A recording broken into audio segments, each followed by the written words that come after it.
Good afternoon, good evening, or good morning, depending on where in the world you happen to be, to you all. My name is Torbjörn Rodén. I'm the head of the Stockholm China Center at the Institute for Security and Development Policy in Stockholm. It is this afternoon a great pleasure for me to welcome you all to today's lecture. And I'm especially happy to welcome and introduce today's speaker, my good friend, Professor Yu-Wen Chen from Helsinki. Professor Chen is a full professor of Chinese studies at the University of Helsinki. And I've had the pleasure to know Julie since she took up this position. And since Julie arrived in Helsinki, she has done quite extraordinary work in developing Chinese studies there. Not least, her international activities have been immensely impressive. In Europe, she has promoted collaboration between many different scholars and institutions, and herself helped design and direct several important projects. You can read much more about Julie, both in our presentation here and especially if you Google her. She has with great energy and efficiency promoted exchange and collaboration with scholars, both in mainland China and in Taiwan, as well as in the US and other parts of the world. Since I joined the ISDP soon 2 years ago, today is already the second time that she honors us with a scholarly presentation. For the ISDP, Julie and her team in Helsinki have become a collaborative partner that we treasure very, very much. In her presentation today, Julie, I prefer to call you Julie since we are good friends, but of course you are Professor Julie Chen. Julie will discuss some theoretical issues that we meet with when we try to understand the projects within the Belt and Road Initiative, this huge infrastructure strategy initiative that the Chinese government launched in the year 2013, I believe, and which involves a great number of countries, several dozens of countries, and many international organizations. After Julie's presentation, you are all welcome to ask questions. We have a small audience in the conference room here from which Julie will speak. And we also have some attendees. We have a number of attendees online. So please post your questions by using the Q&A button on the bottom of the screen. And whenever you like, you can write your questions there. And then as far as time allows, I will read them out after Professor Chen's presentation. But time today is limited, and I have already probably spoken too long. So finally, Julie, the word is yours, please. Thank you, everybody. Well, it is my honor, Professor Rodén, to have a chance to visit you.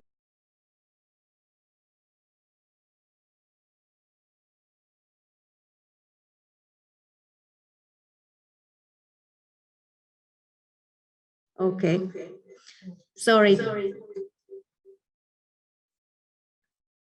the...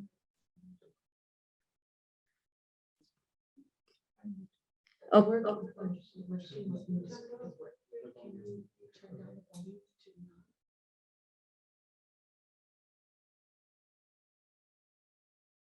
All right, so, okay, now it sounds good. Some hiccup here, as usual. We learned a lot in the pandemic. Well, so hello, everybody, both the audience here in ISDP and as well as audience online. It is really my honor to have the chance to visit ISDP at the invitation of Professor Rodén. This is my first overseas visit since the pandemic, so I'm very excited.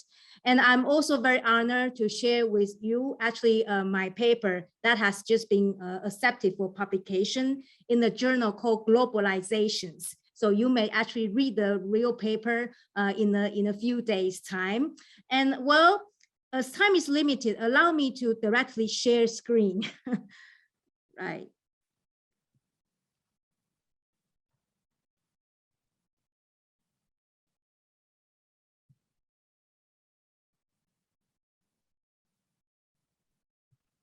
I wonder if you can see the screen.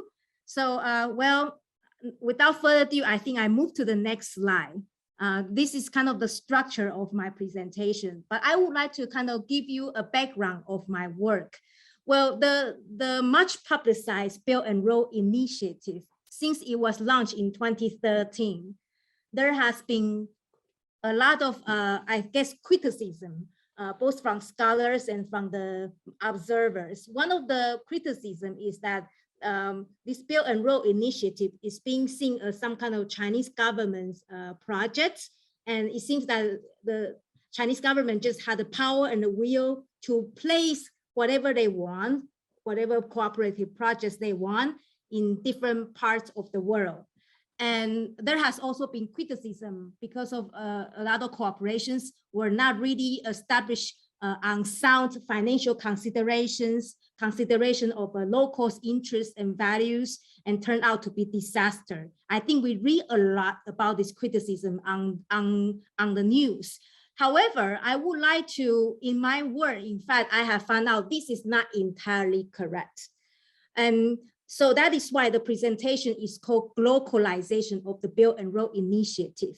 We can think about globalization, and China is a kind of globalized power now. It of course has the ambitions and the capacity to have different kind of cooperation projects here and there. And however, glocalization has a different concept. It means that whenever China wants to place a cooperation project in a different country, it always requires some kind of localization of that Chinese project, meaning that the locals, in fact, has the opportunity to express their interests, their views, how they want this project to look like in their host country.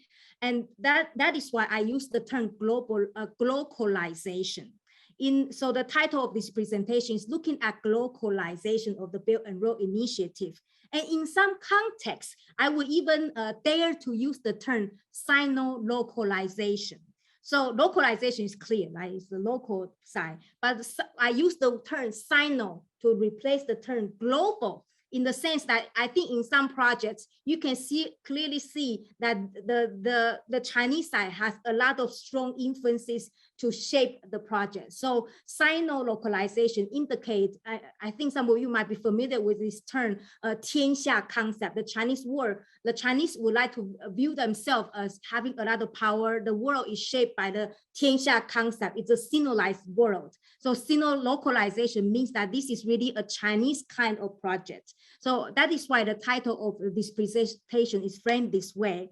Well, about the structure, though, I want to begin by a very brief presentation of how I design my paper and the methods I use. This will not be very long. And then I would directly jump to the topic, which is globalization or the Sino-localization of the Belt and Road Initiative. And I want to argue, in fact, this is the modus operandi in all of these cooperations. And this is very different from the accusations from most of the media saying, oh, this is just China placing its project there, like as if China is a careless actor. And the third part of my presentation is moving from the fact that glocalization or Sino-localization has become a reality in a lot of countries. I want to move to a different level of discussion, and that is more a theoretical discussion, a conceptual discussions. And the reason is I noticed that in recent years, scholars started to look at this phenomenon, but they have come up with different ways of interpreting this phenomenon. Perhaps there is certain tension in the different scholarly view about this. I'm not so sure. So in my paper, in fact, I brought up this tension, and I was trying to ask, is it possible that these different scholarly approaches can somehow help each other, or what I term cross-fertilize each other to help improve their understanding of the Belt and Road Initiative? So allow me now to move to my next slide.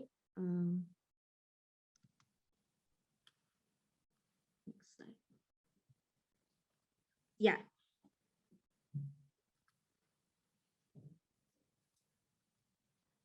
So this is kind of the research design. If you read my paper, you will feel that I have drawn upon a lot of empirical case studies in different parts of the world. And some people might feel like there's no systematic way of, like scientific way of selecting those cases and analyze them. But I would like to clarify right at the beginning, in fact, I was not intending to do this kind of comparative study, scientific comparative study, but in a way I draw upon this very excellent existing empirical cases from the scholars. I kind of summarize them and I synthesize them. And I also ask as I mentioned to you, I also ask myself, is it possible that these different scholarly work, they can help cross-fertilize each other? So the function of my conceptual paper is more about theory synthesis and theory adaptation. So kind of synthesize different theoretical thinking and ask if we can adapt from each other's, like the good sides of each other's theory and then improve our empirical study in the future. So I just want to clarify a bit for the readers. Yeah. And now moving on to the core of my presentation, the so-called glocalization or Sino-localization. There are several reasons why I say that this is already a reality on the ground and somehow not covered by the media report. Here I list several of them. Allow me kind of briefly to go through them. The first one is that, in fact, if you read the Chinese government's policy papers or how the Chinese diplomat talk about the Belt and Road Initiative, you will notice that they often emphasize that their projects are inclusive. So this inclusivity means that they try to consider the local cooperators' point of view. Yeah, they consider the local conditions, norms, the laws, the interest, even maybe the Chinese actors, they don't really understand the details of the back conditions, in different countries, in Sweden or in Finland, but they are willing as much as possible to listen to these local interests and adapt them into the China's Belt and Road Initiative projects. This is you can see a lot of evidence from the Chinese government document. Of course, I know a lot of people are suspicious of what the Chinese government say in their documents. So let me give you the other further reasons why this is a valid thing. The second reason is that a lot of Belt and Road Initiative projects, in fact, require more interaction between the Chinese actor. When I say Chinese actor here, it's a broadly conceptualized concept. It could mean state actor or private actors. And there is a lot of interaction, in fact, between the Chinese actor and the local actor. For instance, if you look at a lot of Belt and Road Initiative, when they sign the contract, how we are going to make this, for instance, this railway run in Kenya, a lot of these projects, they are the so-called public-private, they are formed under the so-called public-private partnership or the so-called BOT. So China built something, operated for a while, and then transfer the whole infrastructure and the whole expertise to the locals, and locals just accept it. Because of this kind of contracts, they are very different from the so-called foreign direct investment, like a Chinese actor just put money in there and then that's it. In fact, if you are having this BOT, build, operate, and transfer, there's a lot of more interaction and they have to hear the locals' view. Yeah. And so China, in fact, also have no choice but to follow the local actors, their interests, their idea and norms in order to shape the outcome of the BRI. If you can consider also in some countries, actually there are a lot of countries where the BRI are located, they face a lot of local instability and uncertainties. For instance, areas where there is some kind of terrorist activities or a war area, or regimes where they have a lot of political instability, the leaders are change all the time. So in fact, Chinese government, Chinese actors have no understanding of this local, very detailed local conditions that might really influence the outcome of the project. So very often Chinese actors really have to listen and then to observe the local conditions. Yeah. And last but not least, I will also mention that it has been confirmed by a lot of literature. Local actors, they usually would actually use China as a card to play in their own domestic games. It has been shown, for instance, in Nepal, the Nepalese government, for instance, they are very interested in their national building. So they would like to frame the BRI project, not as China's project, but as some kind of project that will help develop Nepal and then thus help consolidate the ruling regimes of Nepal. I'm just giving one example. So because of these various reasons, in fact, the cooperation between local and global is a modus operandi. Yeah. Now let me move to my next slide. I also give you not just one example here, apart from Nepal. This is a paper that has been published already in 2018. It's the example of Malaysia, in which, in fact, in this paper, they talk about 3 projects in Malaysia and how the local actors, in fact, play a lot of importance. For instance, in Malaysia, they have a political system where the federal and the central government, has to kind of align their interests before they can decide how this project will be placed in. So in this paper, they kind of lay out different variables, like the alignment of the state actor and federal actors, and also the idea of a Malaysian government to really promote their pro-Malay policy. So in a way, they have kind of used the project for their own purpose. So this is just one example. And Liu and Hong and Lim's paper, I would say is, in my observation, is the first paper that has really laid out clear variables for discussing. So what does it mean, the local interest? So they lay out different variables to show the domestic side. Yeah. And in my work, I kind of follow their work, but I was thinking, the Malaysia example, in a way, is very Malaysia specific. Is it possible that we create some kind of theoretical framework that can be applied to explain the cases in a lot of countries? I'm not claiming perhaps not all the BI projects, but to a lot of cases. So about 2 years ago, I published an article and laying out this kind of a theoretical framework. It's called the Sino-localized approach.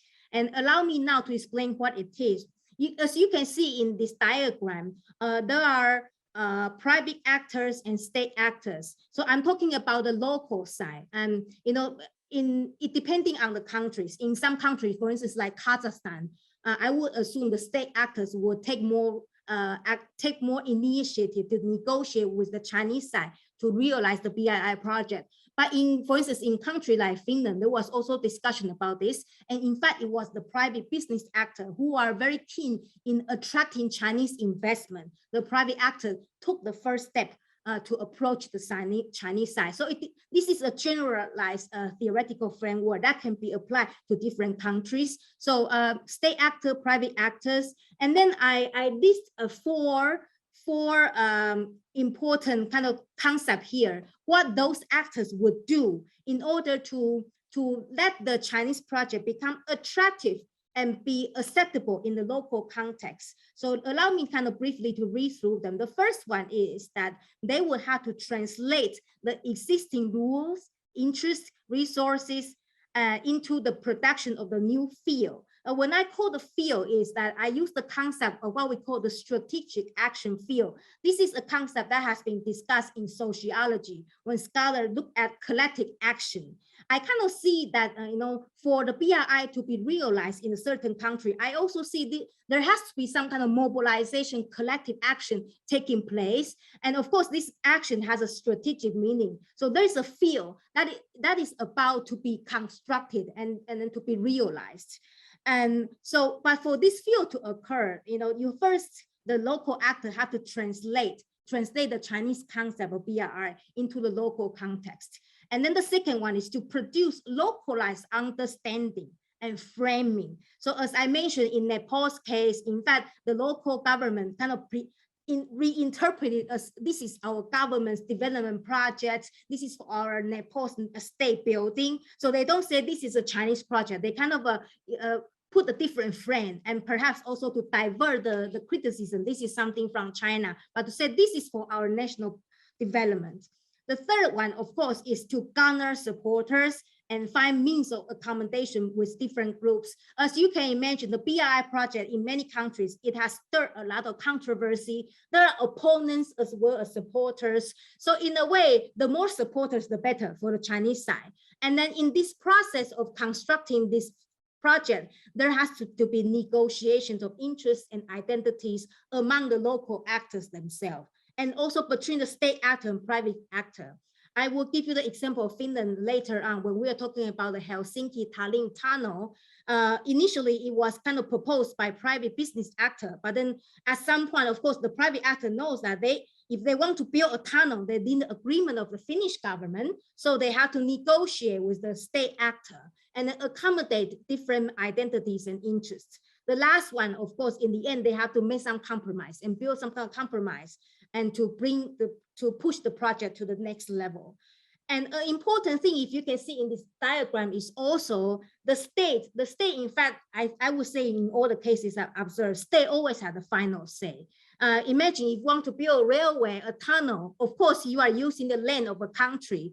Ultimately, the government has to endorse it, facilitate it, and implement it. Otherwise, it will become a failure. We have seen several examples in different other scholars study, like in Poland, projects that have kind of stopped in the middle because at the state level, it has been stopped. Yeah. Well, so that was kind of my Sino-localized approach that I have proposed about 2 years ago. But then recently, I have been, through the process of writing this paper, I have been reminded that in fact, there are a different kind of scholar. I'm a political scientist myself. I have noticed that there are some geographers, so mostly geographers, they have also paid interest to BRI projects. But the geographers, a lot of them, not all of them, seem to have a different kind of interest. They borrow a theoretical concept called the assemblage theory.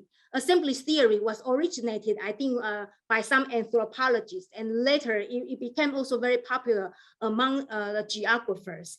And so they have used a different kind of approach. I will give you more information about this approach later on. So this assemblage theory and my theory, for me, when I was writing this paper, I keep thinking, are we on the same page or we are talking about different things when we try to conceptualize this kind of a glocalization of the BRI? And what I do know is that my theory and their theory, we all recognize this view that we need to have an underground perspective.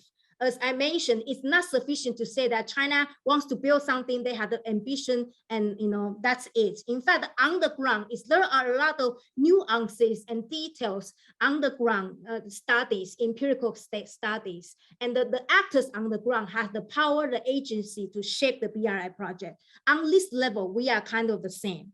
And I think also on the level that the assemblage theory and my theory, we try to move from this kind of variable thinking to field-making thinking.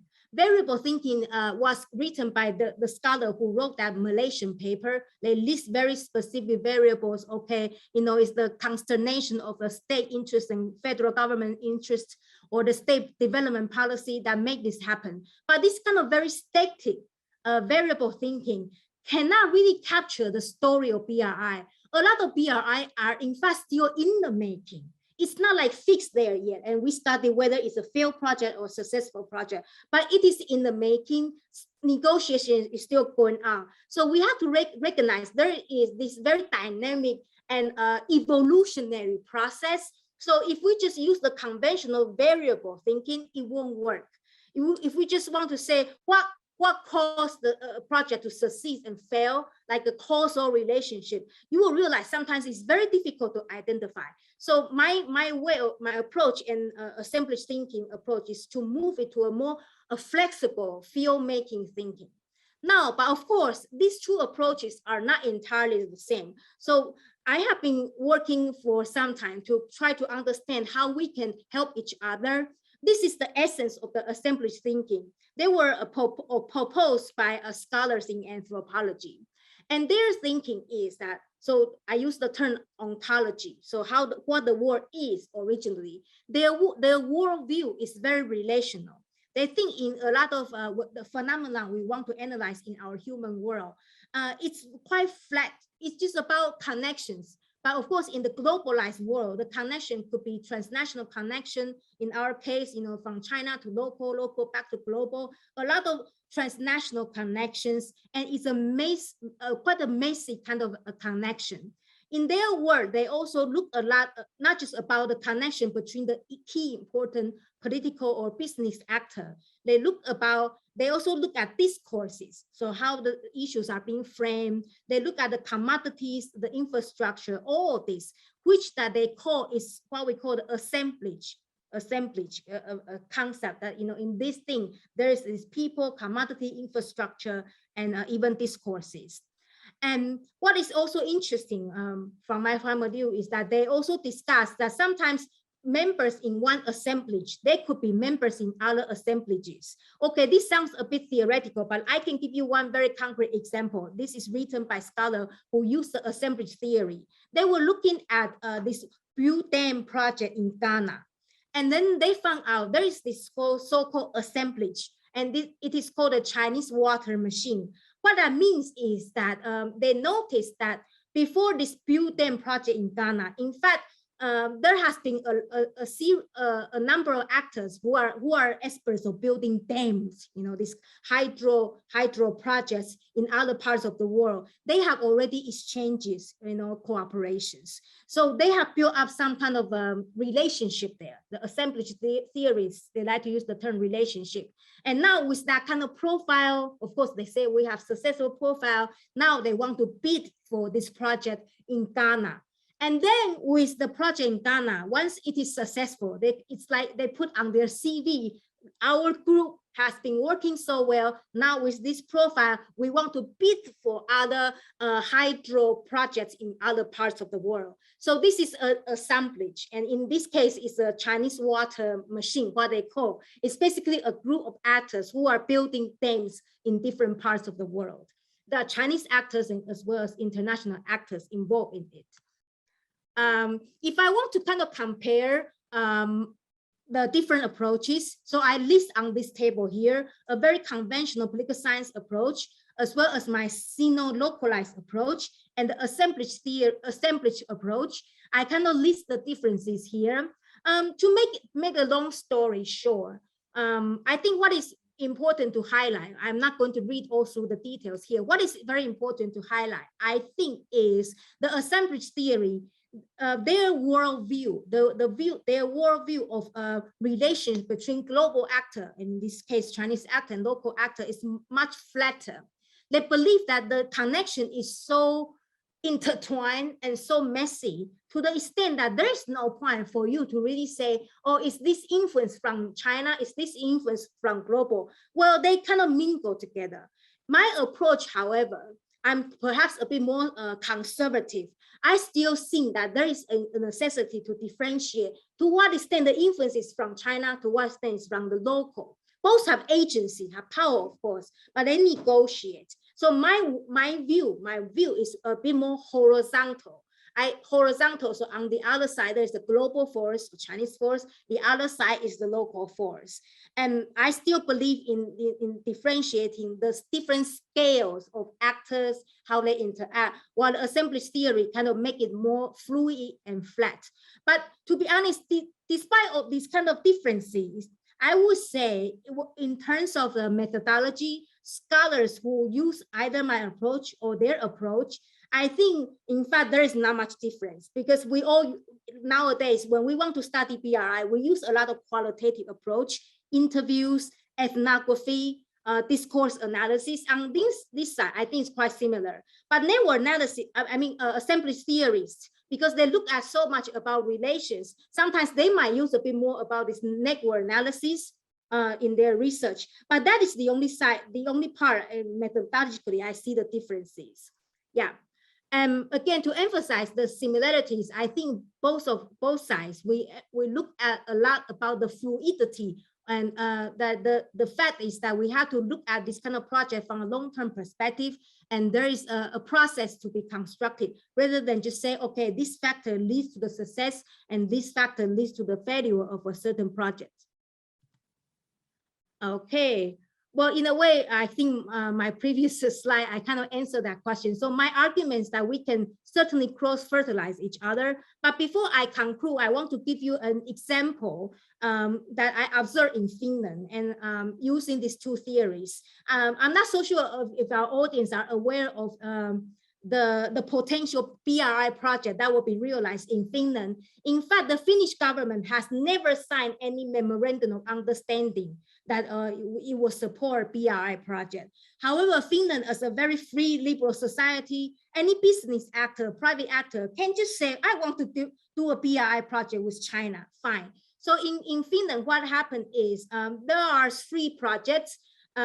One of them is already there. It's called the Xi'an-Koivuala train.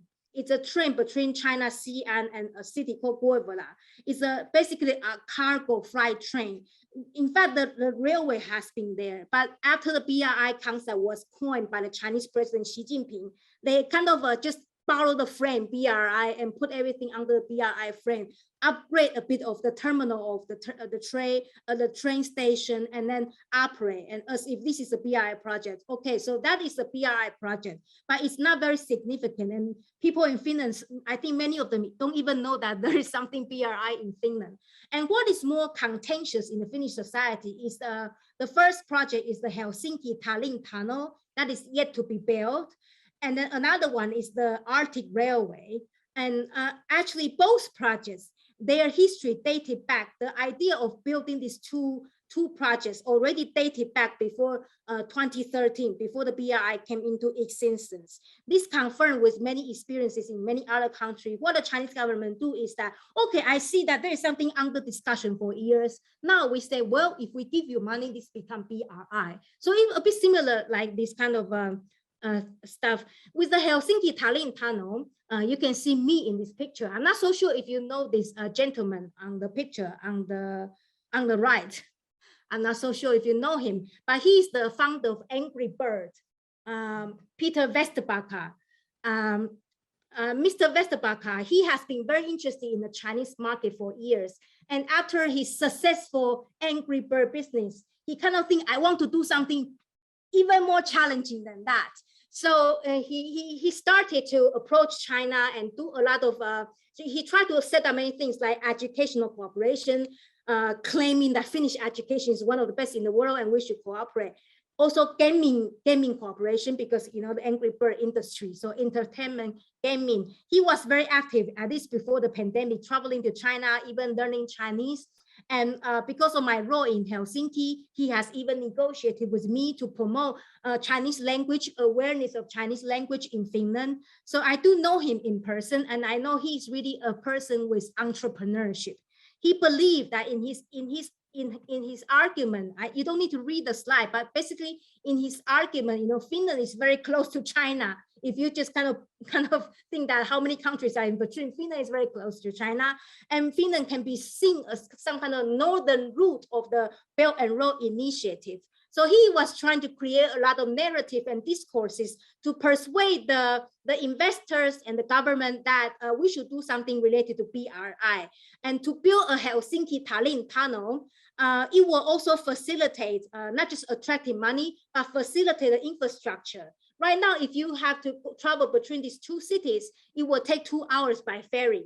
But with the tunnel, it will take about 20-30 minutes tunnel, and there's a fast train. So he's arguing, look, the Chinese, they know how to build fast train. So we Finnish don't even know how to build fast train. We should get the expertise and the money from China to build this thing. Yeah, and then this, of course, also will attract employment opportunities. So he has been doing a lot of this lobbying in Finland. These are the 3 cases I mentioned: the Xi'an-Koivuala train, the Arctic Railway, and Helsinki-Tallinn tunnel. However, this tunnel thing has been in discussion for years. And eventually, as I mentioned, you know, of course, you have to have the agreement of the Finnish government as well as the Estonian government. And then both also the regional government and the central government has to agree. So at this stage, there hasn't been much progress. But of course, the government has recognized the fact that we need to carefully consider a serious entrepreneurs initiative. So both governments are discussing it. Arctic Railway is more a far-fetched plan because there isn't anything yet. But you know, if you think about infrastructure, it doesn't make sense that there is a connection between Helsinki and Tallinn, and that's all. It will connect itself, of course, to Europe, the continental Europe. But if you want to have a successful connection line, ultimately you have to think where it will go. And then ultimately you have to think it will go to the north and connect Finland to the Arctic.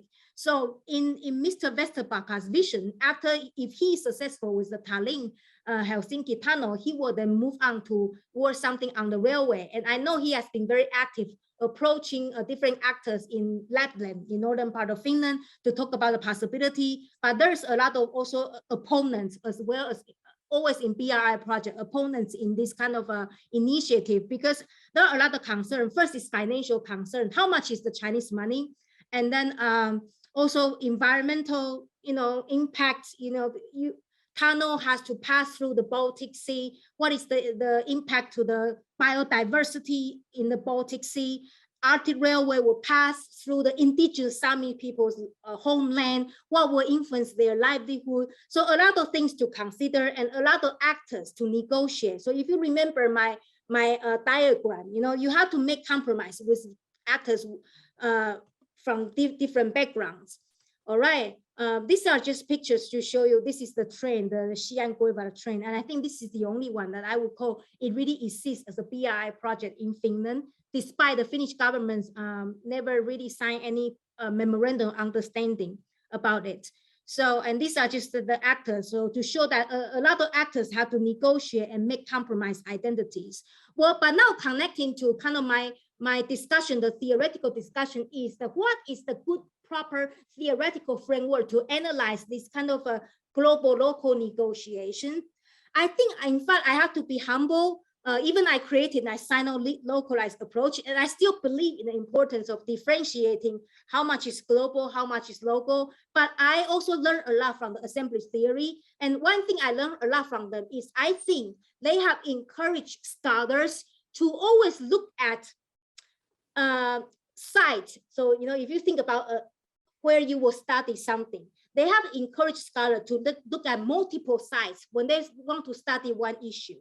I was quite narrow-minded when I looked at the Helsinki-Tallinn tunnel. I looked at it as it is, but I have been inspired by the assemblage theory to think, okay, I have to check perhaps also Mr. Vesterbacka's other kind of business connections.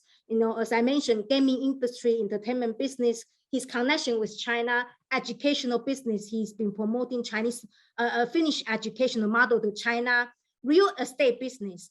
I noticed that one of his office in Helsinki, in fact, is some kind of real estate investment from the Chinese actor. And now in the Helsinki-Tallinn tunnel, in his vision, in between these two cities, there will be two artificial islands created. So he wants to create artificial islands in between and then put in a lot of Chinese people and then residential area, different kind of facilities. So there's a real estate business involved as well, which most media do not cover. And so I think I need to connect more to analyze his different kind of businesses and interpret how those connections, assemblages, will influence the outcome of the Helsinki-Tallinn tunnel or the future Arctic Railway projects. Yeah, so this, to summarize, I think I have kind of, to summarize, I think the two approaches, they can learn from each other, but I would still say it's helpful for scholars using other approaches to visit the global and local debates. And which is also, I think in the social science community, we are still very interested in the influence of globalization. And in this era, the Chinese-led globalization. So I still believe in the value in it. And the last slide is just to thank you for your attention. And I also noticed another thing is this Tallinn-Helsinki tunnel vodka was created by Mr. Vesterbacka himself. Perhaps I should also do a little study of the vodka industry. Thank you so much. Thank you very much.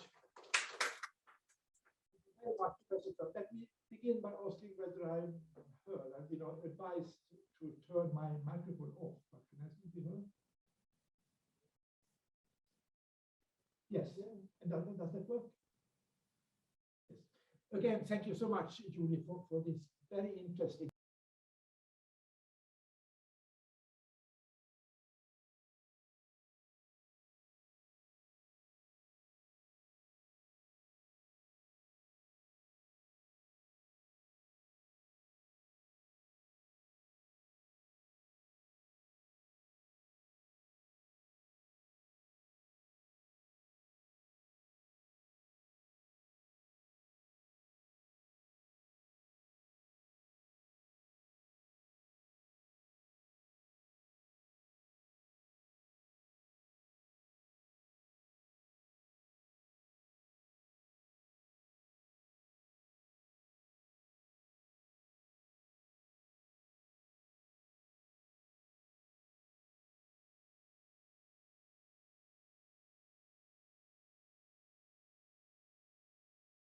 all.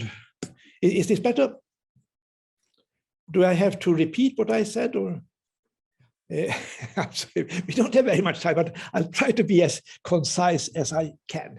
Yes, I began by saying that this theoretical problematic is new to me, so it's difficult to comment about it, but it still intrigues me, and I would like to test an idea of share one idea and ask your comments on that. Is it possible that perhaps different approaches are suitable for different purposes when you study different aspects of the BRI initiative? For example, if you were to make a study of the whole initiative from beginning to end and including all countries, I can see obvious advantages with the assemblage approach. But if you are interested, as I suppose we are most of the time, to understand how one specific project works and perhaps how it works at one particular time, then the weakness of the assemblage approach would become quite obvious, because then we will be very much concerned with, interested in where the power lies, who really directs it.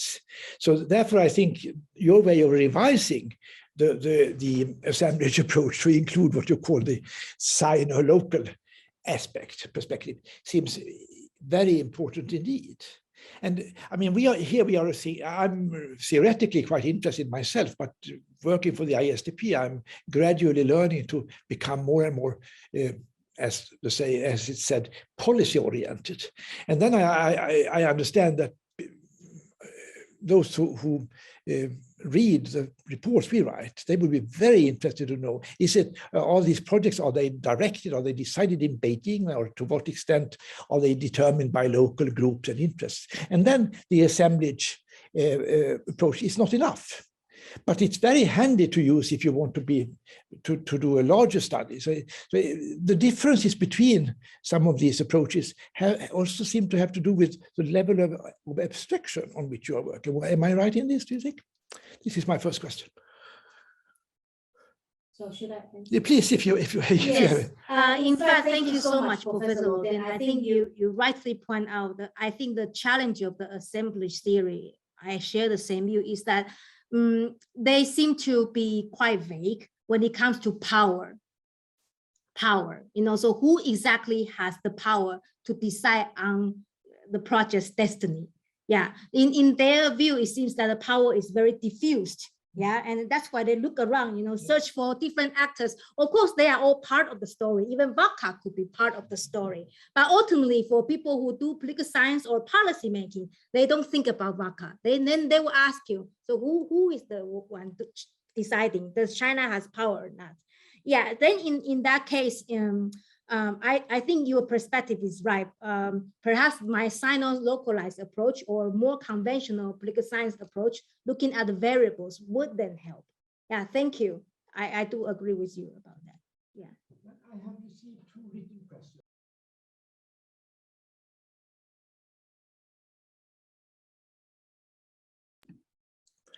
Many thanks for this impressive lecture. How do you expect Russia's war in Ukraine to affect the Belt and Road Initiative projects? This question was raised by a lady called Valentina Romanova. In fact, lately I have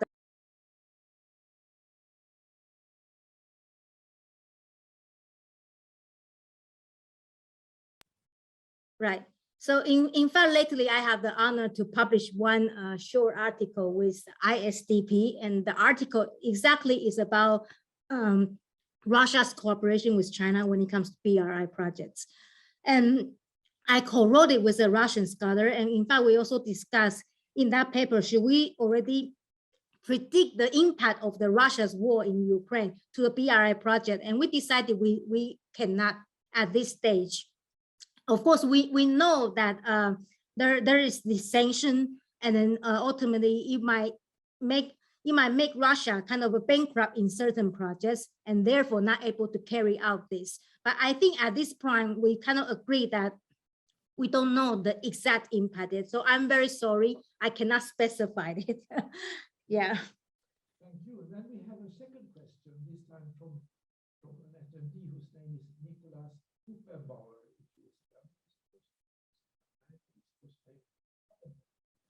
really great presentation, thanks. Could you give us some more examples of how Chinese actors consciously pursue localization, maybe even using the categories that you introduced? For example, translating rules, producing understanding, garnering support, building compromise identities. Yes.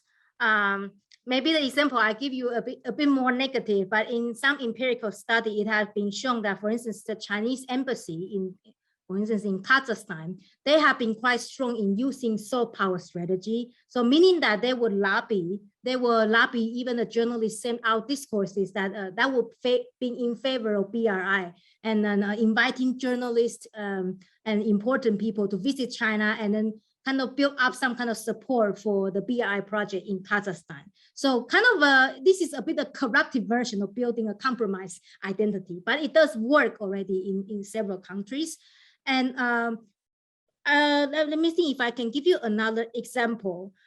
Gathering support, there has also been empirical evidence that the Chinese embassy, for instance, they are actually willing to visit certain academic seminars that talk about the BRI in different countries, and then have a discussion with the actors there and see how they wish this to be carried out. But the Chinese government is quite cautious not to attend events that are organized clearly by people who oppose the project or some kind of NGO actors, but rather a more neutral academic seminars where genuine discussions could take place. So I think they are actually seeking these opportunities, to sell the value of their project, as well as to seek compromise.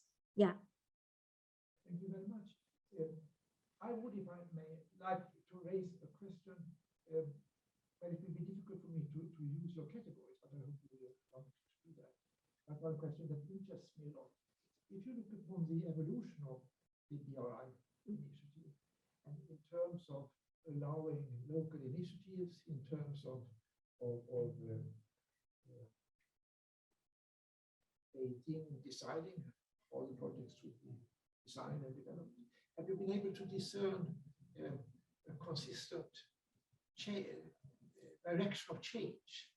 Are local initiatives been given more and more room, or have you found the contrary? I mean, if we look at Chinese politics in general, you can see this very obvious direction, a change in the direction of increased centralization now within China. So from that point of view, I would expect Beijing to want to run greater and greater part of the show, as it were. On the other hand, one could also think that meeting with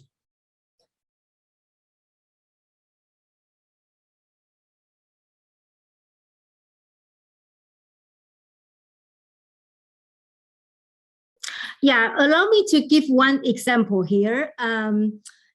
It all depends on which local, right? So it really depends. I have listed in my paper some example. For instance, we know this very important concept now, at least in the Nordic country, the corporate responsibility. So whatever infrastructure project you have, you also need to consider the corporate responsibility and insert it into the BRI project. So studies have found out that it's much easier because the Chinese government, in fact, is kind of agree with this kind of concept in the BRI project, and then willing to adapt it. So this kind of cooperation at this level, like a very detailed, like, okay, the project needs to consider corporate responsibility, has been quite successfully implemented in several European cases. But when it comes to Africa, then it seems that the local actors, because of the local condition, very often is not very mature and could be corrupt. In fact, the Chinese actor really want to enforce this value, but the local actors do not want to.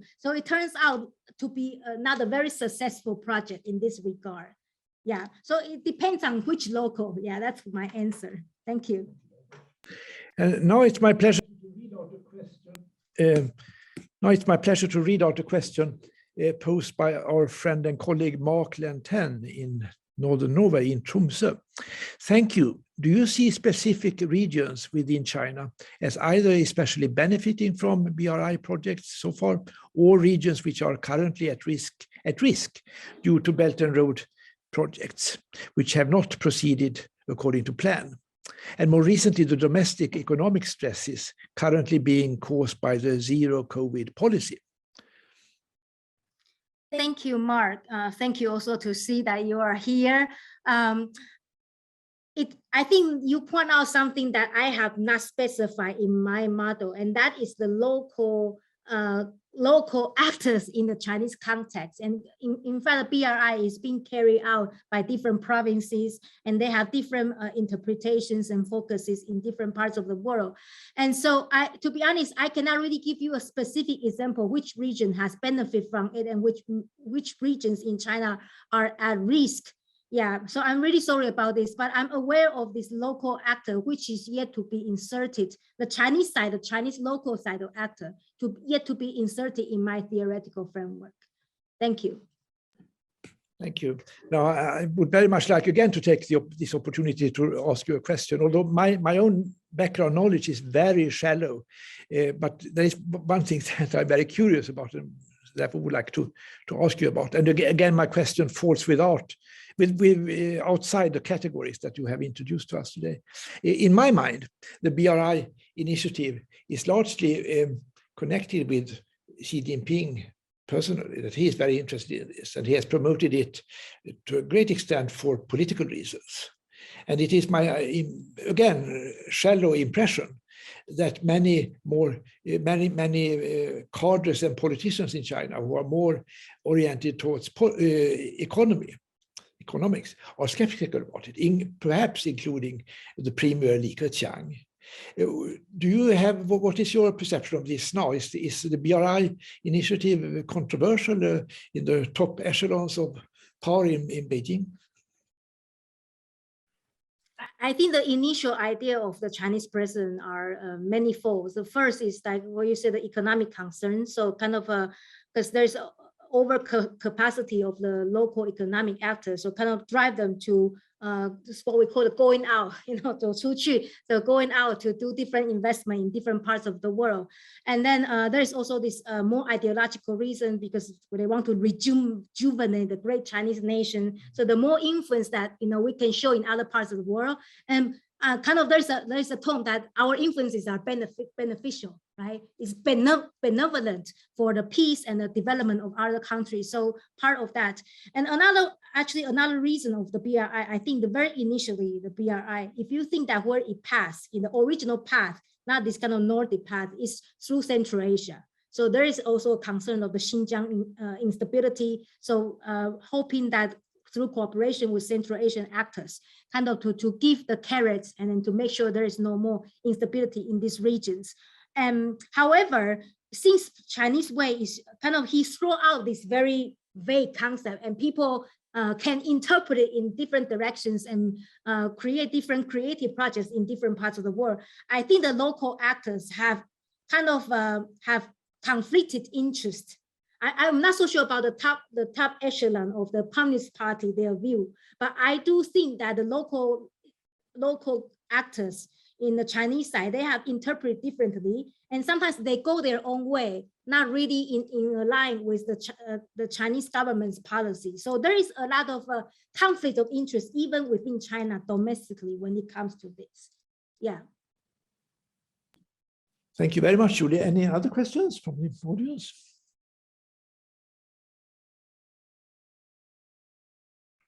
So maybe perhaps round up by asking you to share some of your ideas about the future prospects of the BRI initiative. I have to admit I'm a very boring scholar, so I want to continue my theoretical journey. I don't think I'm done with it. In fact, there has been things that I didn't share in this current paper, and I want to build it up for the next paper. The next paper, I want to then categorize different cases. So which cases you can see a clear inference, this is really China's influence there. So the Sino aspect stronger, and which case, in fact, is a very general globalized project, Glocalized project. I have some hints already, For instance, I have observed in, maybe you know this AIIB, yeah, this Asian Infrastructure Investment Bank, and also these other financial schemes that has been created to support the BRI, also the Silk Road Fund.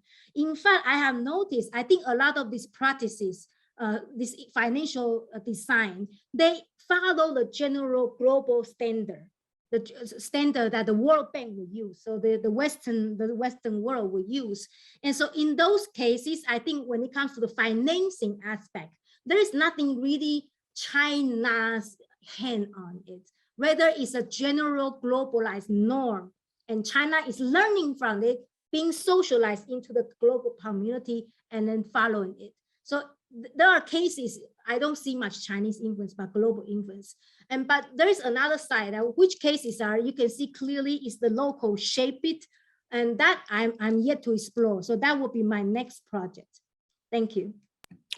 Thank you very much. And then I would like to say also that I do believe that that you are doing very significant work in really trying to root your studies and understanding of the BRI initiative in a thought through conceptual framework or scheme. I think these conceptual questions that you raise are very important indeed, and that they will help shed light on how this initiative functions in practice. So I'm sure I speak on behalf of everyone here present when I wish you good luck in these studies. And we are also very much looking forward to sharing results of your research, because this will help us deepen our understanding of what China is doing in terms of international cooperation and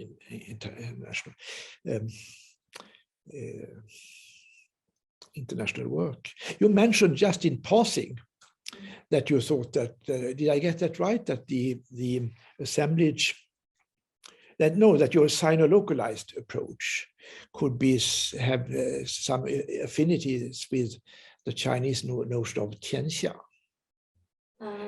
Can you expand a little bit about that, perhaps, how you fit? Yeah, I have to clarify. It's not an assemblage theory, but the Sino-localized approach itself, because the term Sino, I don't use the term glocalization. I use Sino-localized. So this Sino version is because the Chinese elite, certain Chinese elites, and I think also leaders, they have been thinking that the world order should be a more Sino-localized world. And in fact, centuries ago, we know the Chinese tributary system, in which China at least was, kind of, it has its own center. So I think there's an aspiration from certain Chinese elite that the world order should return to this more Sino-localized world order, and meaning that their influences are benevolent and should be perceived as benevolent, not as threatening.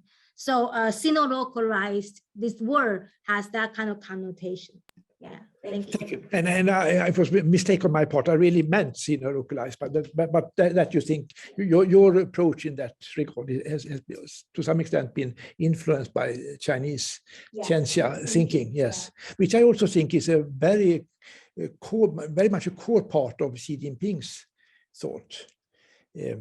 Well, it's 3 o'clock, and we know that Professor Chen will leave us very soon. Unfortunately, she will return to Finland this afternoon, and we'll have to leave for the ferry very soon. So it remains for me only to, on behalf of the ISDP, to express our heartfelt thanks to you for this very interesting and stimulating presentation. And we all very much look forward to continuing our cooperation. Thank you so much, Julie. And thank you all attendees for attending this seminar, this webinar. Thank you and good afternoon again. Goodbye.